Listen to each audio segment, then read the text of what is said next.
Welcome to On the Chain. This is Jeff here with co-host Chip. What's going on, everyone? What is going on, Chip? Tell you what's going on. SEC overreach, overzealousness of that bureaucratic mess of all those unelected officials over there going after Coinbase. So major SEC Coinbase clash. Trump's badass moves, because there's some big badass moves coming from Trump as we see the D party in complete meltdown. Elizabeth Warren and her Supreme Court shakeup. There's a lot of other things interwoven into this crypto space and what the leftists are trying to do to dismantle it. They Chip, just if keep you're ready losing. to they do keep losing. It's awesome. We're promised in 2016 that we just win and keep winning.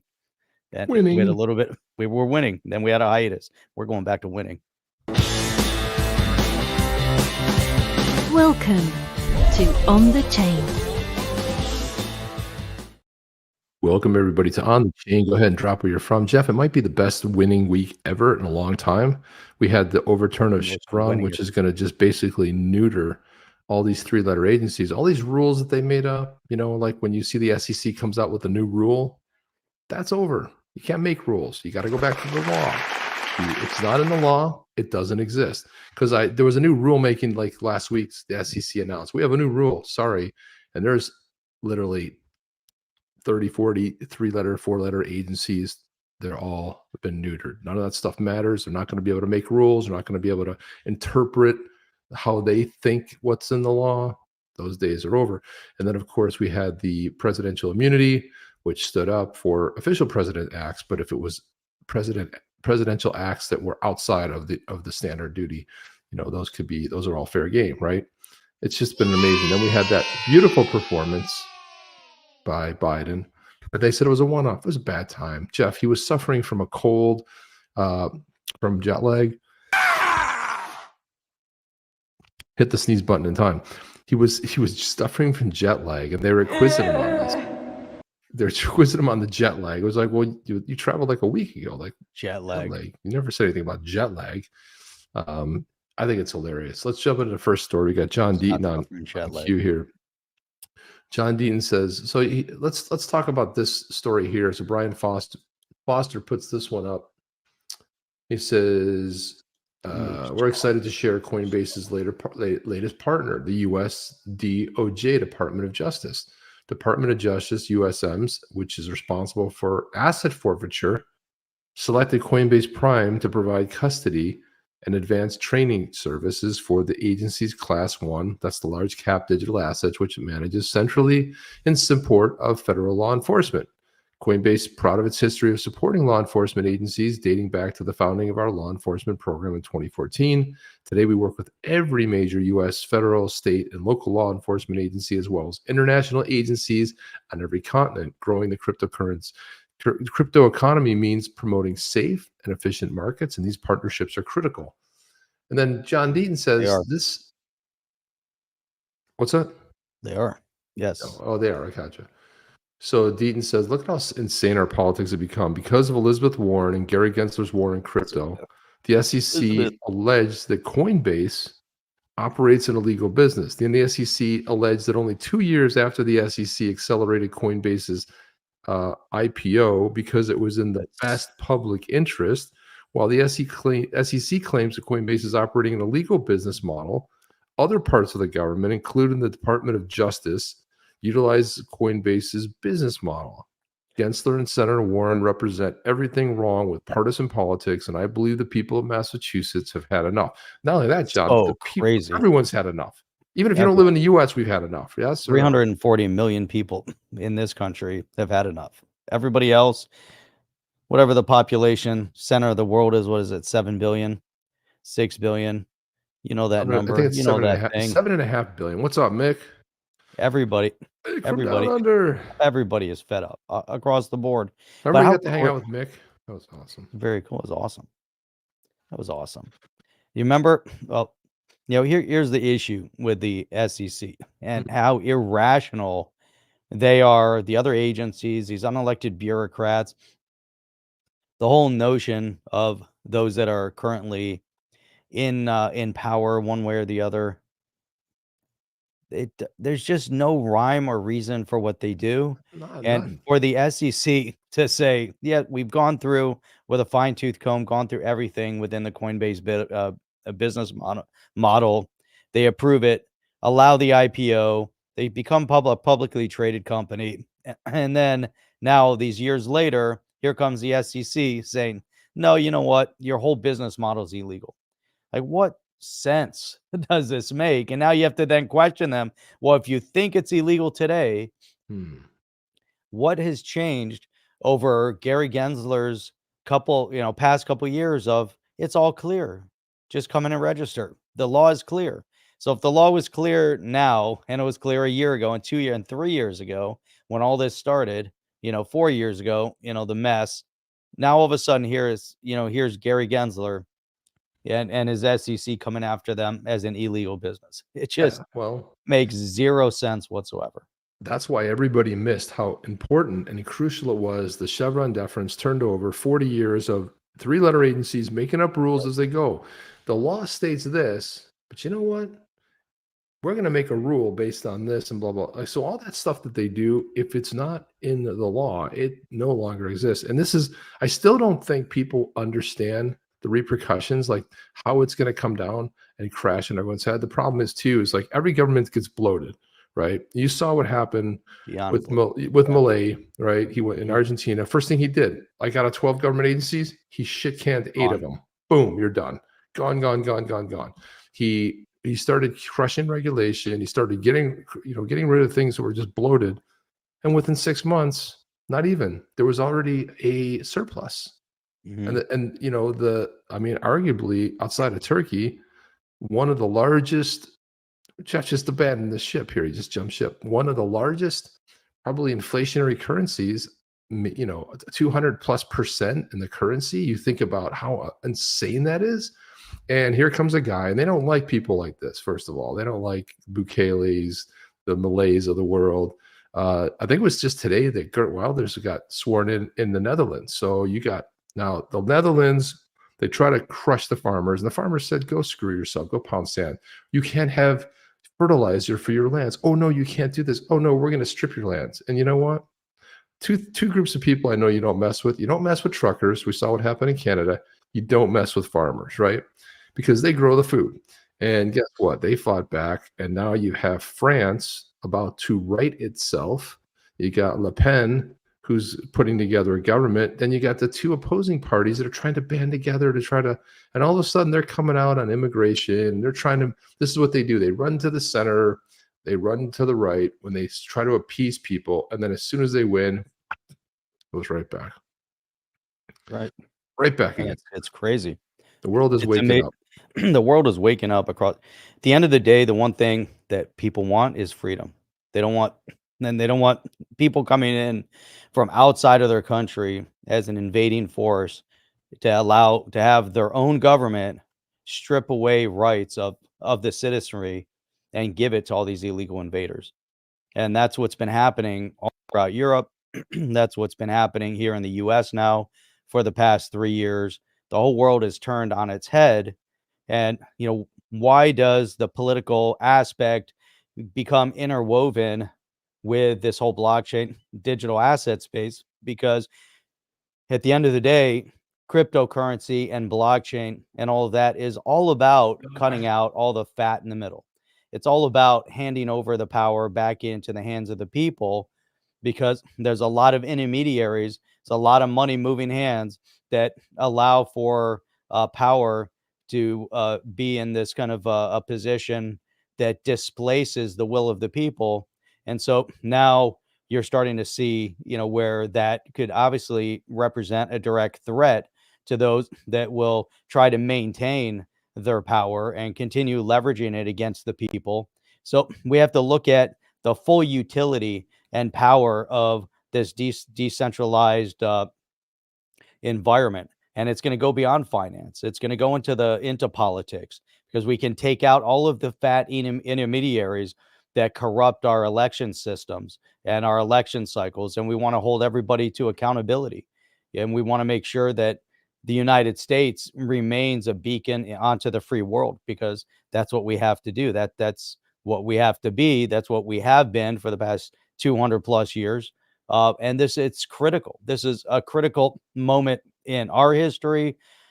It's a critical moment in many countries' histories right now. Now, here's the thing. If you're going to take all of the worst elements from many of these countries and you drop them here in this country, you drop them in Europe, what does everybody think is going to happen, Chip? Do they think, hey, we're going to take the worst elements, we're going to dump them there? Is that going to make the countries where they're coming to better? Is it going to make them safer? Is it going to make them more productive? Or are they coming as a parasitic element to milk off the teat of these countries, of these Western countries? Not to say that we shouldn't put focus down into developing nations, because we should. They need to go beyond developing status. The reason why many of them have stayed in developing status is because the United Nations is a money-making entity that earns off of the depression of others, off of oppressing others. So think about that counterbalance. So let's allow Africa to finally rise up and allow the population centers to gain wealth, and South America and Asia, throughout the world. Everybody needs to raise their standard of living, and it's going to be through productivity. Give the power back into the hands of the people. Let them earn, let them build, let them develop. DeFi, Chip, DeFi. That's what it's all about. I felt bad because I was laughing because Rob said, "Hey boys, F Warren." Okay, I said it, and then he said, "Sorry for my smart ass comment." While Jeff is preaching truth. So, but this is what always happens. I go, "Don't look at the comments," because when I'm going on it, then I see you smiling at the comments too, because it's hard not to smile or laugh every once in a while. It's pretty good to. So Jeff, just for our Aussie crowd here, I thought that I would the Aussies here. So I wanted to put this up because it was actually an Aussie account that actually tweeted this out. I actually posted it on X, and they said it took a foreigner to come to Australia to explain our energy situation. So this is for you Aussies out there and everybody else, but this is somebody you might recognize, and listen to what he has to say about the energy in Australia. Questions like you have, the world's largest deposits of iron ore from which steel is made. I said, well, how many steel mills? Well, none. Why? Because energy's too expensive. I said, well, too bad you don't have any thermal coal here. Oh, wait, you have the world's largest deposits of thermal coal in the world? So why do you have such high energy costs? Well, because we sell our coal to China, which uses it to make renewables, which we then buy back. Okay. Whoever thought of that hates you. I'm just being honest. True. That's not an accounting error. That was not a mistake made in good faith. No. It's not like the accountants over at Parliament House or whatever they call it. They're like, look at the books one day and be like, all those estimates we had about wind farms, it actually doesn't add up. That we sell our country's resources to a faraway country to make something that doesn't work and then pay extra for it. Like they knew that wasn't going to work when they did it, obviously, because that's insane. It's prima facie insane. The fact that you have high energy costs is reason enough to get rid of the people who run in your country. Right. Yeah. Reason enough. That's reason enough. That's all you need. That's basically all you need. But anyway, They're getting robbed blind. Think about that. You think about the wealth that sits in many of these countries, and then you have outside elements that come in to mine those resources, precious metals, precious gemstones, oil, whatever it might be. These foreign companies come in, mine it, make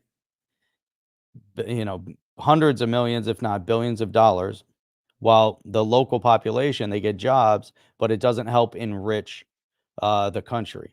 And I'm not talking about enriching the leadership, because that's also a massive problem with it. Many of these countries is that you have these quasi warlords or dictators or whatever it might be, and there's a power struggle, and then they only enrich their cronies, and then you have an imbalance, right? You have this small wealthy class that are all cronies together, and then you have the impoverished that are working and being oppressed.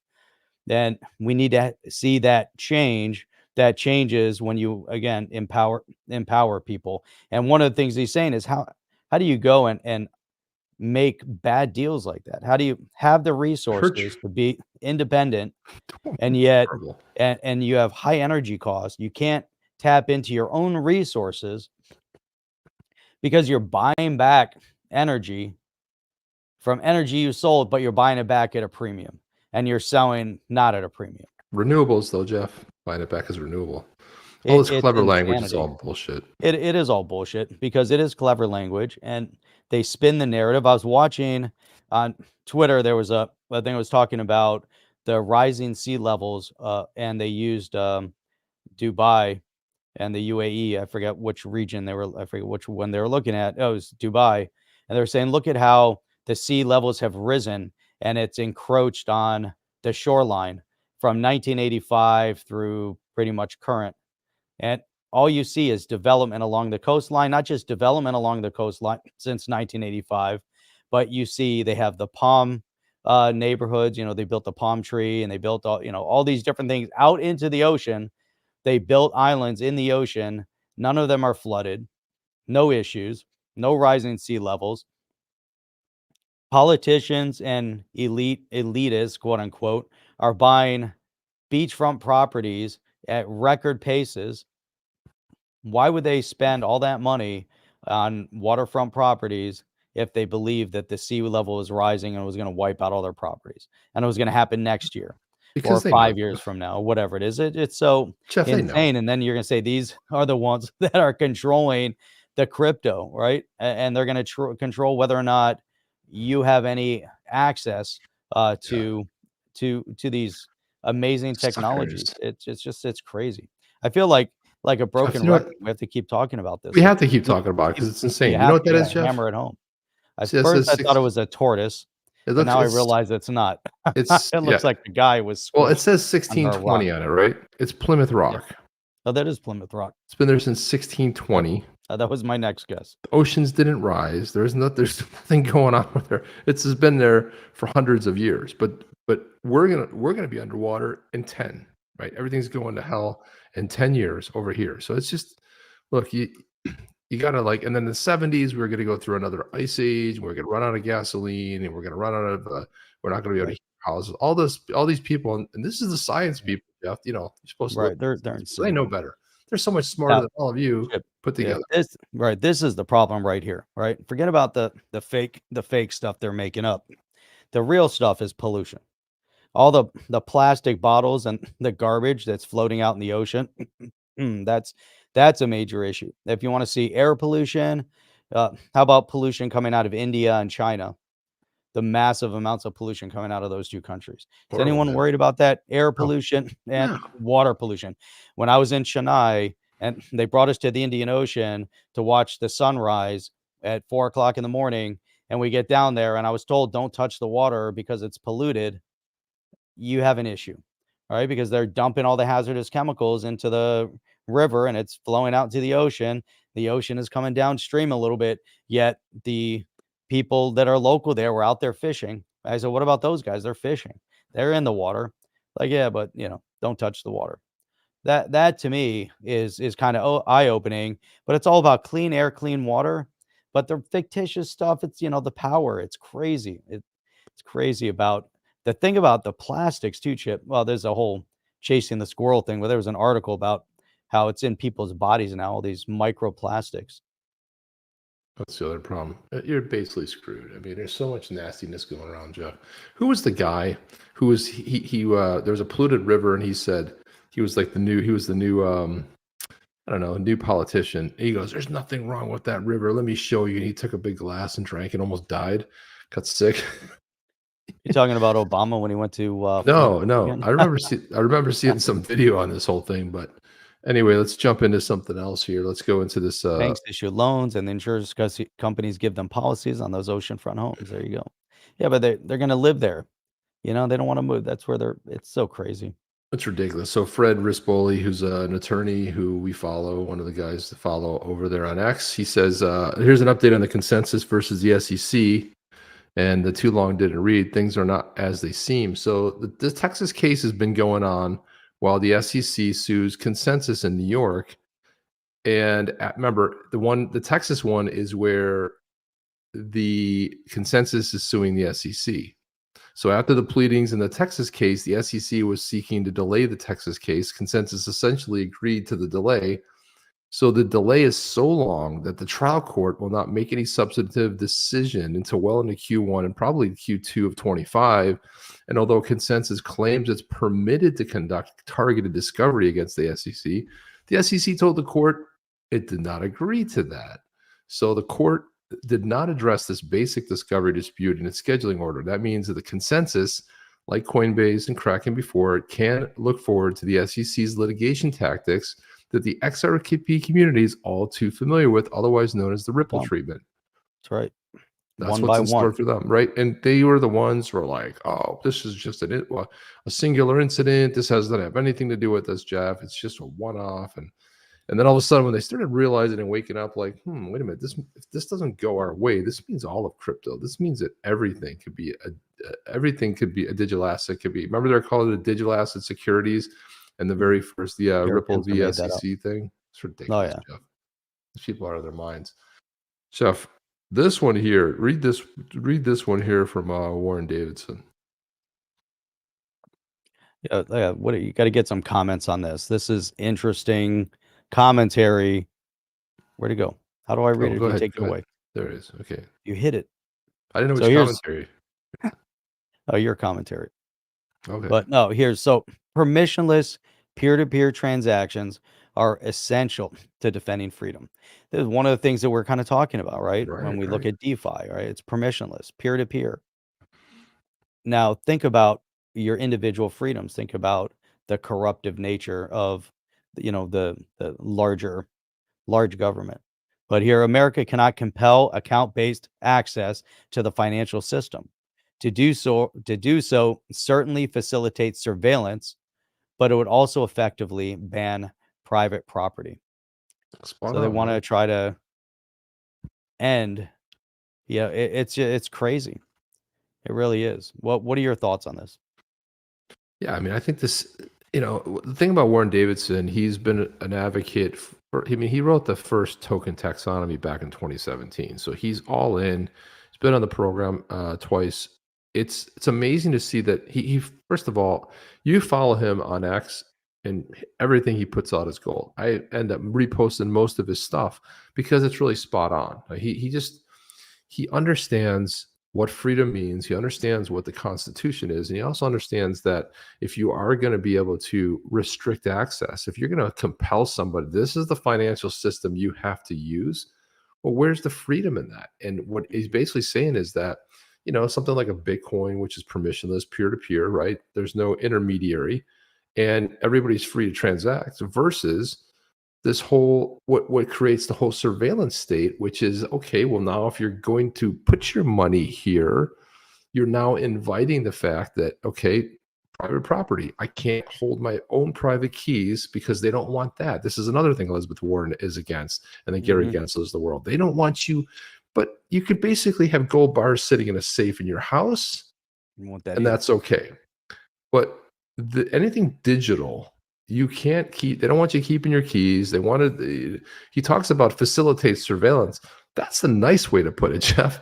The big brother sort of overlord looking over your shoulder. He puts it succinctly and nicely, but it's almost too nice. What do you think? Well, yeah, I agree. I mean, think about all of your data. So that's your financial data.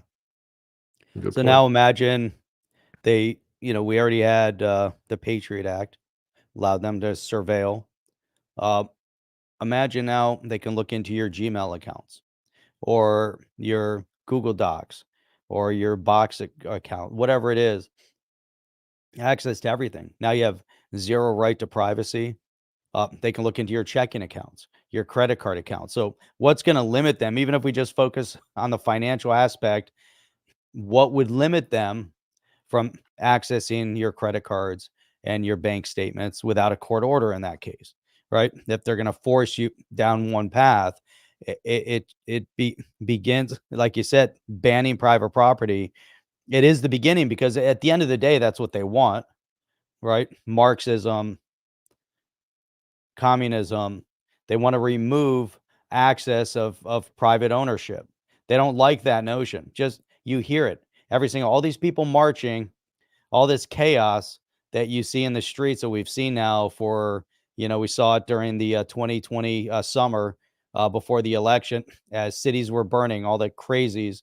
And now we're seeing more crazies. They're still protesting all over the world. And these people they are clueless. They don't know anything. They're on the wrong side of history. Their protest is irrelevant. They have no idea what they're protesting for. It's a scary time, but it's symbolic and representative of the leftist policies of the leftist governments that have gone completely insane, because they want to make you less secure. They want, they want to take away your access and control your finances. They don't want you to have those kind of freedoms. So Chip, this is all, now it's all coming to a head, and it's so critical at this juncture of history. It's amazing to be, here now to see the unfolding, because this is the pivot moment, right? We're either going to go towards freedom, or we're going to see a global dynamic of communist dictatorships rising up in power. We've seen this intersect before a couple times.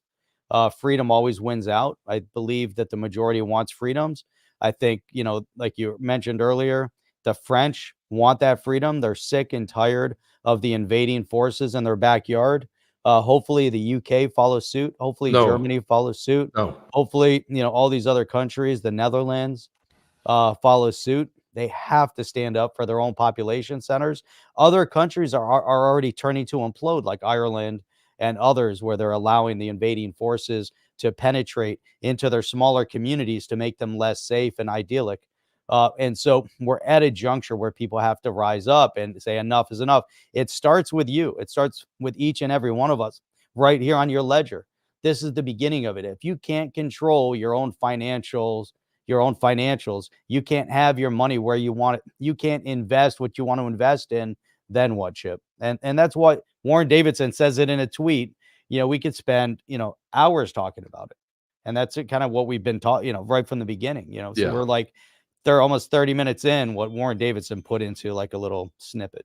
Yeah, well, he can say it succinctly, Jeff. It'll take us a whole show to mini workshop that. But I'll tell you one place that's not doing well, and that's England. Okay, the Great Britain is gonna go down a hole. Okay, and the reason is, like you said, what's already happened in Ireland.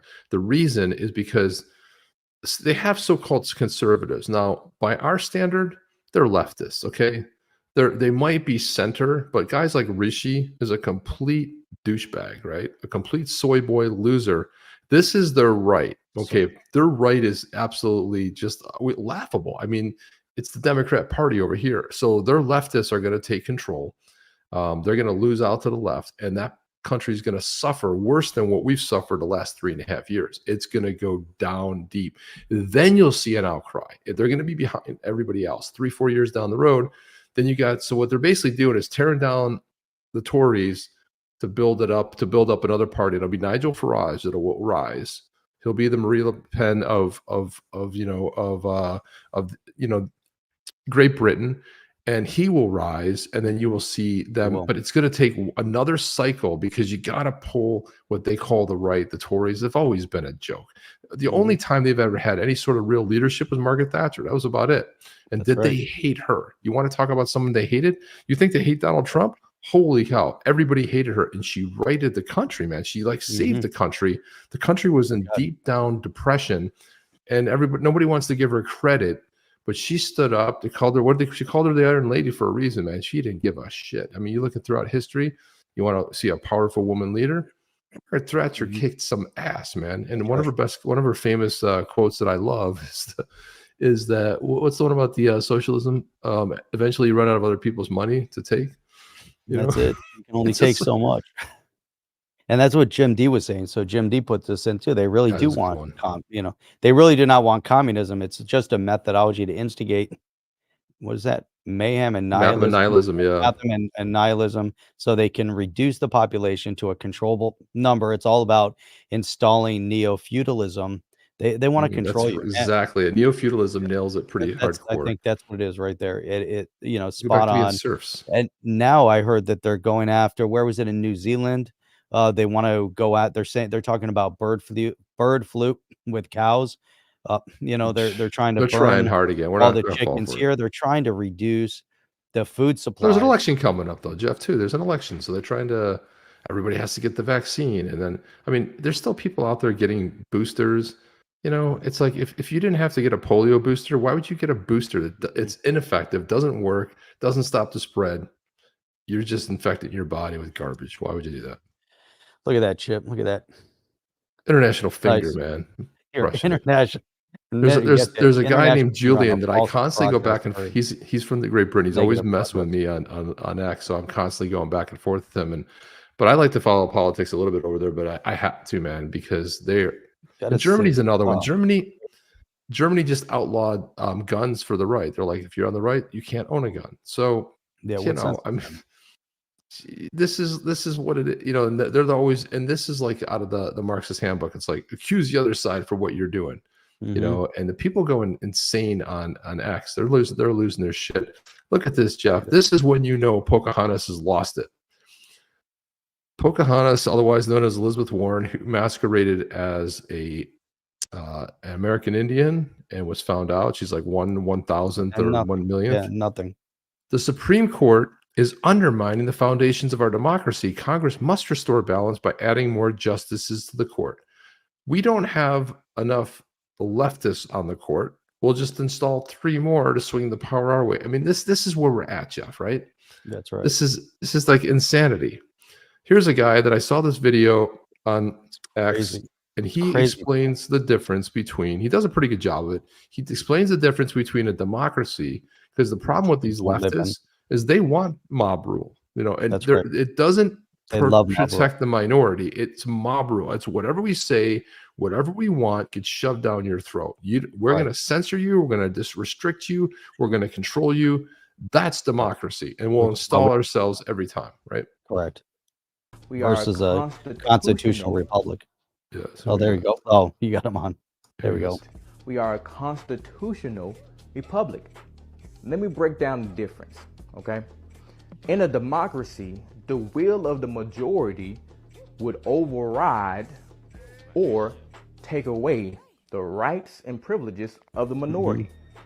In a constitutional republic, such as America, we elect representatives who go ahead of us and enact laws to protect the rights of individuals against the will of the so-called majority. This is why America has been set apart from any other country. Crazy. Do you want to know what involves a democracy? Communism.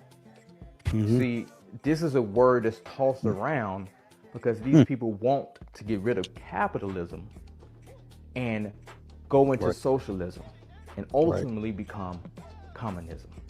So I got good news for you. People are not fleeing in droves from constitutional republic countries. They are fleeing from democratic countries that are now communist. Cuba, North Korea, Vietnam, name it. Venezuela. Talk to the people that are coming from these countries. Democracy isn't something you want. You think you want it. Imagine. It goes on longer than that, but it's fantastic. It's spot on. It's like, this is the whole thing. He's like, you think you want it, but you never, ever hear them talk about a constitutional republic, right? That's right. And what the president, we have electoral college. And the whole idea of the electoral college was so that the big cities wouldn't elect, it pretty much does. If you look at a map, it's all red except for the East Coast, the West Coast, and a couple on the East Coast. Everything else is red. Yep. It's crazy. That's the whole reason what do they want to do? Get rid of the electoral college. We've been talking about getting rid of that. And they look at the popular vote. The popular vote is just the majority vote. And again, if it comes down to that, that's why she won the popular vote. Because of California. That's right, because they have 30 plus million people, and then so you get New York City, you get California, you get Oregon, Washington, so you get some crazy Howard Dean. states. Howard Dean, our buddy. You know what's crazy though? You were talking about Germany and so many of these countries where they've lost their rights, and here's us, we're looking at these beautiful guns that have just recently been released, like this one here from Sig Sauer here, this new P365 Fuse. Look at that, has an extended magazine on it with 21 rounds, and then you get the standard with 17 rounds. But if you look at that, it's like a compact or a full size in the package of a compact. But think about those, people in these other countries where they can't even think about buying those. They don't have the freedom. How crazy is that? I can't even imagine. They don't have the freedom, Jeff. They don't have the insanity times 10, right? No freedom. They've lost their freedom. Like over in Australia, how easy is it for them to buy firearms now? They gave up that freedom. It's crazy. Well, after visiting down under, Jeff, a couple birdies whispered in our ear, "Don't worry, they're very well set up. They have plenty of arms. Look at that. What? Look at that from Rob. Look at that. There you go. We need to get some firecrackers. We'll start with some firecracker shrimp. Oh, you mean real firecrackers?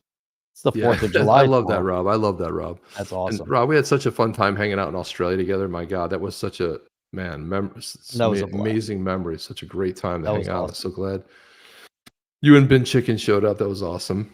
The Bin Chicken. Nighthawk, Wilson. There you go.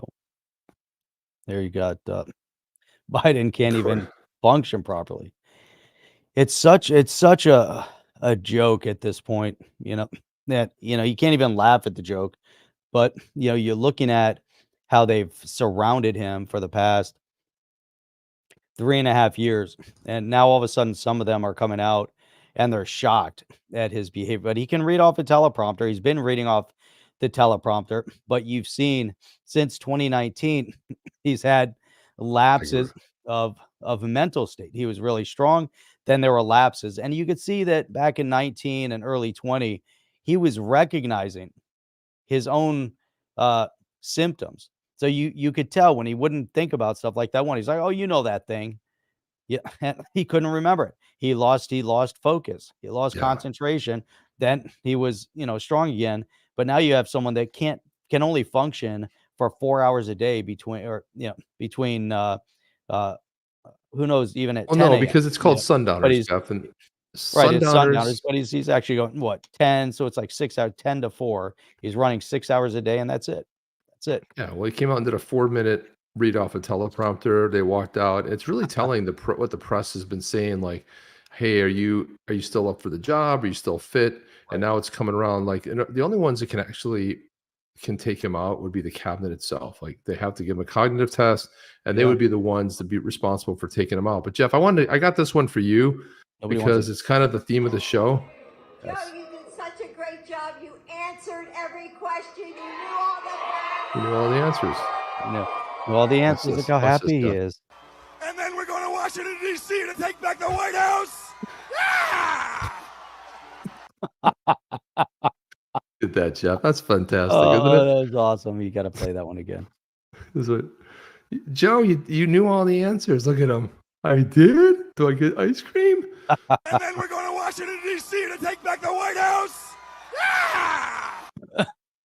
It's just so good. It's so funny we were talking about that Howard Dean thing, and here it is. And then we're going to Washington, D.C. to take back the White House. I mean, it's just perfect, right? That's awesome. It is just absolutely perfect. Look at that. Hunter for president. DNI, yeah. I get how crazy Jeff, is that though? Well, Jeff, somebody put out a post. They said it went from Hunter Biden, yes, he's my son. No, we don't have any business dealings. No, we don't even talk about business. We don't even talk anymore. To him now in every meeting saying that he doesn't trust Biden's advisors. He went from, we don't know this kid. Right. Yes, he's convicted. No, I'm not going to bail him out. To now he's like on the inside. He's on these meetings. This is crazy town right here, Jeff. I mean, what we're talking about here. It's that Howard insane. Dean and my guy. Rah. It's just Both of you just rock here in a tiny, and you'll be set up for life by our government. Such a shit show here yeah. about Australia. There you go. Well, Jeff, I just wanted to let you know. So the latest, and it changes from minute to minute, but the latest is that 2 emails went out, one from the Democrat, one from Biden, official email saying we're in it to win it. We're somebody mentioned earlier in the chat, met with the governors. Yeah. Thing about Biden is Insane. what you have to realize is he has to stay in it. Why? Right. Because the only way that he's going to find any kind of safety for the crimes he committed. I thought to myself, the presidential immunity, if you're not excited about this on the left, you're missing a lot. You are really tone deaf. But think about it like this, Jeff. If they take him out with the 25th Amendment because he's he's incapacitated, doesn't know what he's doing, dude, he's safe. He's, this is the whole reason that he didn't get prosecuted for taking the classified documents, because he said he was too old and feeble. He wouldn't stand up in court. He has a poor memory. Well, the Republicans, the Democrats said, "Oh, he's just a MAGA guy and everything else." Well, he was giving a warning to the Democrats, like he couldn't even stand trial. So Biden cannot resign. He can, but then he's leaving a whole opening for them to go after him. Well, not just him though; it's everybody though, Chip. It's everybody around him. That's true. Anyone who's been protecting him, his wife for sure, but all of his inner circle, all the advisors, Obama, anybody that's been in close proximity to him and has been supporting him and lying about his condition. So we have a president in office that isn't mentally fit to make decisions. It was very blatantly obvious this last week, but daily. But now and it's been going on for a long time. They all know it. And they're lying to the American people. They're lying to the world. They've put our country in a very precarious position, and the world is burning around us. Right? We see what's like with and they keep focusing on this attack against Russia, and they make some crazy, and you see the crazy notions, the crazy ideas that come from them, their policies, and the amount of money they're sending overseas. Instead of trying to stop the wars, they want to fight proxy wars. Iran has got billions and billions of dollars and is getting closer and closer to assembling a nuclear weapon. And here, we have to focus on crazy stuff. And where's the innovation? What happened to our innovation? And this country is still a great country. We have the building blocks are still here. Everything is still here. You go outside, everything seems wonderful, but we all know the tide has been turning. We got to right the ship. And that's where in that debate, Trump kept saying we're in a shitty position right now, and the world is laughing at us because of what they're seeing going on, because they're taking advantage of the U.S. again, while they're dumping millions and millions of the worst into our country to implode it. But the thing is, it's not that difficult to right the ship again. We can right the ship. It might take a couple years, but we'll be churning it. It'll be amazing, right? Grease all the wheels. Everything will be operating smoothly, and the whole world gets to follow. But we can't do it alone. And that's where you brought up again, France is going to be a critical element to that. Once they wake up, they start expelling all the radicals from their country. And if Germany follows suit, and the Netherlands follows suit, and the UK eventually follows suit, even if it takes 5 years, the world starts waking up, and that's where the ship gets righted, and everything kind of falls back in place.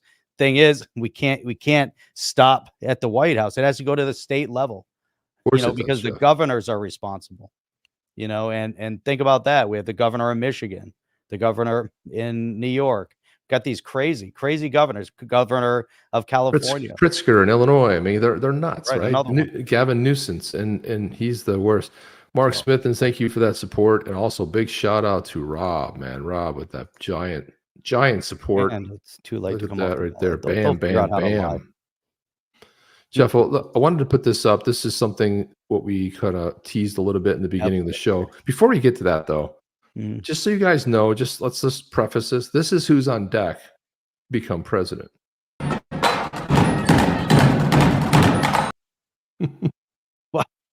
This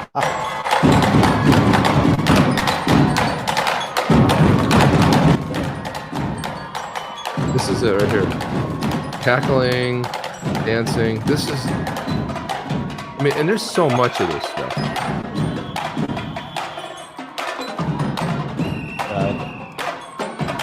It's such an offense for the office.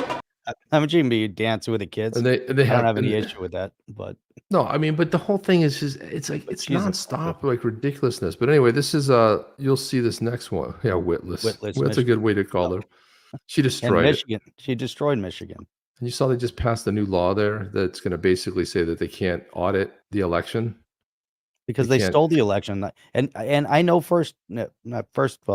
secondhand. I have friends that were in that arena when they put up the pizza boxes to block them because they were supposed to go in and count, and they saw the fraud taking place firsthand. Trusted sources that I know on the ground, that were there seeing all that unfold. We weren't just seeing it through a TV screen. That corruptive nature of what happened in Michigan and happened in Atlanta and happened in Arizona and happened in so many parts of the country, So And now we're DC, gonna take back the White House. who knew he would get popular again? Here, only on the chain. So this is a story. So we're Byron Donalds tells a story first, but the second story is why Trump is a badass. The first one illustrates why we're in such deep shit, but the second one says, "Great nation, great people, lots of countries, great people, I'll be all right." Yeah.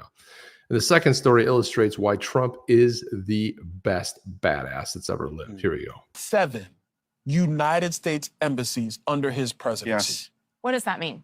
So what he's basically saying here is that we lost 7 embassies under Biden's watch. 7 U.S. embassies. We have lost 7 United States embassies under his presidency. Yes. What does that mean? So we have embassies all over the world in Yes. every country. That is essentially sovereign American Mercosur. territory. Under right. his watch, we have had to evacuate 7. 7 United States embassies. I did not know that. that. has never happened in American history. That's how weak we Never. are. That's how weak we That's are. how right now. weak we are on the world stage. What- That's how bad and- it is. Okay, help me. Why has that happened? Why are we evacuating? Because there's no protection, there's no I'm fear. gonna They're say gonna... real quick, Go and ahead. I'm gonna give it to Yeah, Wesley. yeah. When you are weak and our adversaries know you're weak, they push you. It's no different than the bully in the schoolyard. If you're timid and the bully knows he can get away with it, what happens? He comes for your lunch money every single week, does. every single day, Until you punch back. until you punch back. We have been weak under Joe Biden. And so our adversaries around the globe, big and small, know that they can push us. Go ahead, Wesley, you go. You can talk. All right, so now Wesley's going to tell his story here, but you know how much I don't like the vertical format. I found a horizontal format of this, Jeff, and I have got to put the horizontal format. So give me 1 second, guys, while I cue this up, because I cannot take What this one. This one had the Byron Oh, Donald yeah. story. the up and down is kind of crazy. Yeah, it's like it's made for one of the shorts over there on. I get Right, it. Byron Donalds for a VP. We've badass. said that forever. Remember Badass when I VP, told him, yeah. "Hey, I've nominated you because you're going to get me in trouble." He would be not only would he be a great VP, he'd be an amazing president because he doesn't take BS from anybody. Here we go. Here's Wesley's story. It's my number one favorite of all time. When we were negotiating with the Taliban, while President Trump was still the president, President Trump wanted to get out of Afghanistan, but he wanted a conditions-based withdrawal, meaning that you do what we tell you to do, and then we will start pulling troops back slowly as long as you abide by our rules. It's President Trump and Mike Pompeo, and they are talking to Taliban leadership in the room, and they had one translator in the room. President Trump looked at the Taliban leader and said this. Okay, hang on a second. Just before he says, I just got to tell you, this might be the most badass move I've seen, and this is why we want this guy back in the White House. That's right. I want to leave Afghanistan, but it's going to be a conditions-based withdrawal. And translator translated. And he said, if you harm a hair on a single American, I'm going to kill you. And translator goes, and Trump goes, tell Say him. it. Translate. Yes. Tell him what I said. Tell him what I said. Reached in his pocket, pulled out a satellite photo of the leader of the Taliban's home and handed it to him. Shut up. Got up and walked out the room. That's how it's done. That's called badassery in motion right there. He handed it to him. And but there's more to the story. Like he asked him, like, he was like freaked out, like, how do you know it's my house and all that stuff. But you imagine he gives it to him and like, see you later. Any questions? This is how it's done, Jeff. This is how it's done. This is why, with Trump, you don't play. He knows what is up. He is not. I just love that story so much. I've heard it a bunch of times, but it was great to hear that on the Sage podcast there. Yep. Just a phenomenal sort of thing. Badass move right badass there. They are. And then and meanwhile you had Biden talking about, basically giving his in the debate saying nobody died at his watch. You forgot about the 13 men and women that died when this horrific, withdrawal from Afghanistan. It was absolutely ridiculous. It's the worst. Horrific. And well, of course he doesn't have a memory. Of course he doesn't remember that. We're all supposed to feel bad for him. I mean, that's just it's pathetic. So Jeff, we've been told, this is interesting because this is Vice President Harris right here. This is from 2016. But look what she's running at. It's a very different. The Democratic Party for a very long time, not just this election cycle, has been doing a lot of active outreach around the South Asians, around the API in general, and will continue to do it. I mean, what we know in particular when you're talking about the South Asian community, we're talking about the Indian community more specifically, it is a growing community in the United States in terms of its voting bloc, in terms of its participation, and I think the party knows that and knows that this is part of our collective community, and there needs to be outreach and inclusion. And certainly you could become the first Indian senator in U.S. history, which would be quite an accomplishment. Knock wood. You could become the first Indian senator in U.S. history, which would be quite an accomplishment. Knock wood.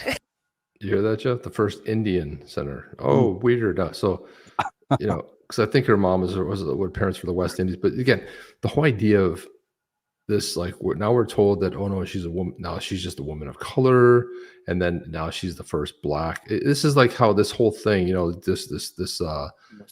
cares? Does anybody care? Like, why is that a prerequisite? I mean, it has no. So here she was running, as for Senate, as the first Indian senator, right? The first American Indian senator. The whole thing is just like it just never stops, Jeff. It's just nonstop. So that's it. That's what you get. That's what you get when you get these nutters. And then you kind of juxtaposition, where we're at with everything. And here's Supreme Court decision on internet content, right? So Stuart Alderody saying the opening paragraph of today's Supreme Court decision on internet content highlights crypto's vast potential. In 1997, only 40 million people used the internet, and most didn't even know what it was. Today, the internet is ubiquitous with users counted in the billions. So here we have Justin Kagan delivered the opinion of the court. Not even 30 years ago, this court felt the need to explain to the opinion reading public that the internet is an international network of interconnected computers. There's the case. Things have changed since then. At the time, only 40 million use the internet. Today, Facebook, YouTube alone have over 2 billion users, and the public likely no longer needs the court to define the internet. So think about where that is. Think about how, and that's what Stuart Alderody was referencing here. Crypto's vast potential, just based in and around that, how massive it could be, and how it's being suppressed at the moment, but where it can go. And we know the technology is there, and yet there's people standing in the way. Individuals, as part of their own power struggle. Ask her about Willie Brown, Mark. Right. She is Indian, not black, right? But it doesn't matter if it suits the narrative. Trump deserves some badass coffee. Yeah, speaking of badass coffee. Need to get some badass coffee. Get some badass coffee. She's drunk. Geez, she always is. I mean, badassery. She always is. But Jeff, look at this right here. This has been making the rounds here, and this is funny. This article is from 2012. They used to call her Pocahontas or Pocahontas. Oh, go ahead. Talk about the badass coffee. Badass coffee. If you've never had that badass coffee is. If you've never had roast to order, these beans are still. They got the oils on them, and they just feel good in your hand. You crunching between your teeth. They're fantastic. Great. Look at that. Tell you, the Obsidian Bold, the Noir Symphony, Anyone that's Full ordered beans, said this stuff rude is awakening. phenomenal coffee, Jeff. They're It's the loving best. the coffee. It's so great. And Look at believe me, you know, we wouldn't put our name on it if it wasn't phenomenal. Ever tried easy to coffee sell. from just roasted beans? That's badass Yeti's coffee. We roast your beans to order and ship the next day. How's that for badass? Yeah, that's some badassery right there, bitches. With Gotta badass love Yeti, that. you're tasting a legend in a cup. A riot of flavors as powerful and mythical as our beloved Yetis. Every Yeah. order is roasted just for you, resulting in a freshness as thrilling as a Yeti's yodel. Geez, this shit sounds good, Jeff. I got to get some of this badass coffee. This stuff sounds good. Put the link down there, guys. Buy some badass coffee. Yes, it's a premium, but trust me, you've never had coffee like this. It's Is it any it's- good? Nah, it's fucking great, Jeff. It's phenomenal. There you go. I got to read the fine print. It's very good stuff. But drop the link in there, would you, man? Drop it in there. I don't think Trump drinks anything. Trump. So just so you guys know, so No, down here in does not. Florida, back in the day, I want to say maybe going back to 2006, 7. I had a guy on my team who moonlighted as a bartender at Mar-a-Lago. So back then, I was always curious to hear stories about Trump, and he would always say, he said the one thing that Trump always did was always came up, always asked him by name, always knew his name, right? He would go up there and say, let's say his name was Scott. Hey, Scotty, how's it going tonight? How you doing? Like he would say that every time. And I was like he knows who you are. He goes, oh yeah, he'd come up there. Or he would sometimes bring maybe somebody up and they wanted to get a drink. And he would say, hey, this is Scotty. And that's not his real name. He goes, hey, this is Scotty. Scotty, this is so-and-so. Like he would introduce people. So if you want to think about a guy who doesn't talk down to little people, that story always stuck in my head. The other thing is he was always drink water. Trump doesn't drink alcohol. His brother was an alcoholic, died of alcoholism. He never drank, he never did drugs, he never smoked. And that's a good question, Sophie. I don't know if he drinks coffee, but I always remember this story about how he treated, this guy who, he was just moonlighting. He was a bartender before he became a writer and joined, a company on my team. And he was like, he would always tell stories about him. They were always good ones too. And sometimes he'd see different things. He'd let me know if they were at an event and something happened. But Trump would always go up, and if someone was with him, he'd actually introduce him. You think that's a guy who, at his, this is before this is before he was running for president. This guy is a billionaire, and he cares about people, man. That's how he talks to them. He doesn't talk down to them. And how do you know that? Because you take the lesser person in the room and how they treat that person, right?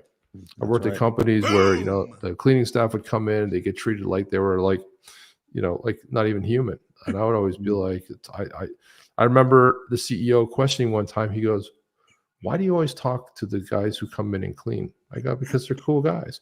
He goes, why would you talk to them though? This is, well, he was a narcissist, a-hole, but that's beside the point.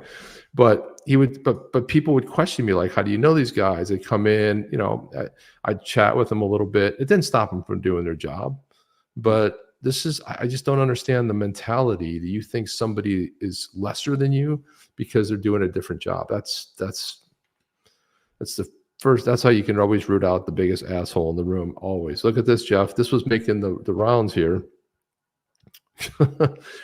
And this is from, look at this date, Jeff, 2012, May 16th, 2012. This is over 12 years ago.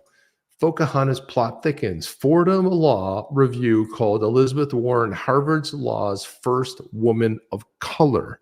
Yep. Are you freaking kidding me, Jeff? Yep. So, and real. And if I was John Dean, I'd hammer on and say, like, how is it okay for you?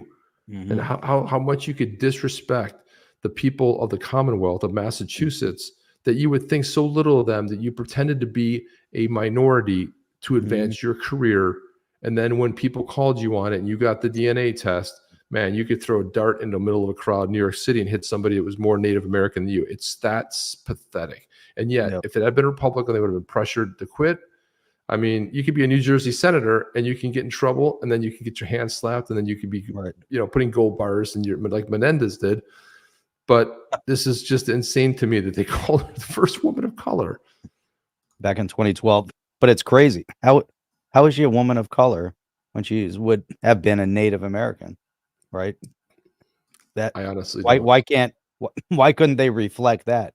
Why couldn't they give some cultural significance to the Native American, whatever tribe or region she would have been hailed from, or she hails from? Yeah. Obviously she was all a fraud, but still, Yeah. even Well, for the indecency to not even reference that part of it, it's like, come on. I think we should end on this, Jeff, right here. This is a new Trump commercial that I just dropped like a couple minutes back. Before thousands were brutally killed, including Americans. Before Iran helped Hamas plan the attack, killing Americans. Before Biden gave billions of taxpayers' money to Iran, Trump played hardball with Iran, destroyed ISIS, kept the Middle East at peace, kept us out of endless wars through strength. History shows very plainly that evil only respects one thing: unyielding strength. When I'm back in the White House, our enemies will know if you spill a drop of American blood, we will spill a gallon of yours. President Trump, the strength we need to make America strong again. I'm Donald J. Trump, and I approve this message. Man. That's Man. badass right there, man. You do a drop, we'll take a gallon.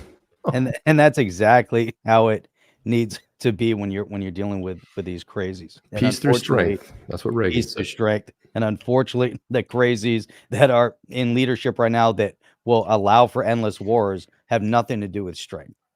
It's a bunch of proxy wars. It's about money moving hands. Has nothing to do with keeping the peace. And we've even seen the chaos of how they've treated an ally, which is Israel, in a time of need when they were attacked, the worst attack on the Jewish nation since its worse founding. than our 9/11 by Worse than our populace. 9/11 by a terrorist element, and to see crazies running in the streets that are promoting and supporting not just the crazies from the terrorists that attacked Israel, but all over the world. And this administration is silent on it as they're marching on streets all over the world. And it's a terrifying, it's a terrifying theme. But you know what? You bring someone like Trump comes back in January of 2025, all that ends. That's it. And that's what everybody here is fighting for. So good times ahead. Happy 4th of July, shit up tomorrow, Jeff. Happy 4th of July to everybody. Rob said, out "Blow there. it up." Yeah, tomorrow is. This is the funny thing. We have Pride Month, like of June, and we have one day to celebrate the pride of this nation, the birth of this nation, 1776, July 4th. And guess what? I got my flag in front of my house because June, July, and August are Pride months for me, and that's why I'm flying the flag. Yeah. Proud to be in. Sophie always lets us know when it's time to wrap. It's time to wrap. Yeah, Thank you to Rob McDermott for that big banging 100 crisper bill. I'm gonna blow some shit up. Thank you for that. Thank you, Mark. Thank you, Mark, Thank for that you, big one too. I really Rob appreciate that. McDermott. Yep. Appreciate you Firecracker guys, man. Rob. Appreciate you guys. Help keep the lights on here at the on the Change Studio here, because we do have bills. We have streaming software. This isn't a for-profit entity, but we don't want to be coming out of pocket. So it always is helpful when you guys, make it work and happen. Appreciate you guys. Much love. Anything you want to say, Jeff, before we get out of here? Man, it's going to be until Saturday morning till we see you guys again. Have a safe, happy 4th of July, and we'll see you guys on the next one. Chip and Jeff out. See you guys. Are you down with OTC? Please like, subscribe, and click the bell to be notified when the next video drops.